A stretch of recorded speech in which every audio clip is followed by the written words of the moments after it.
Tingnan mo yung comporter. Good morning guys! Kamusta kayo? Ayun. So nanggaling nga pala kami sa Glorieta ngayon. Nung nakauwi na kami, eto na naman si Dudu. Nakaupo na sa bintana. Meron palang sorpresa para sa amin na naman. Ano sinira mo? Wawo! Tingnan mo yung comporter. Agad-agad nagtago si Wowo.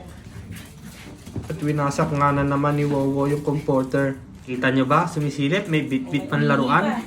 Ayaw lumapit. Alam na may kasalanan. At ito nga si Dudu. Alam na wala siyang kasalanan kaya nagpapalambing. Wowo, come. Sanggi, ikaw ba may gawa ng pagkasira ng comporter? Don! Ay, tago! Labas, Don! Wowo, ikaw ba may gawa ng pagkasira ng... Ba't ka tumatakas? Ha? Wowo! Wowo, ikaw ba ang sumira ng comporter? Ha? At nagtatago ka dyan? Labas ka dyan!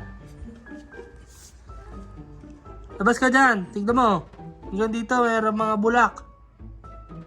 Ba't mo sinira yung comporter? Ha? Ha? Wowo, sagot! Tignan mo. May bulak din dyan.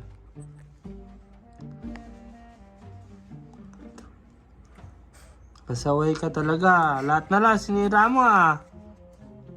Ha? At ayun na nga, ayaw na talaga lumabas. Kahit hindi mo alam kung sinong gumawa, malalaman mo, kitang-kita. Guilty. Pasaway talaga. Ayun lang, bye-bye!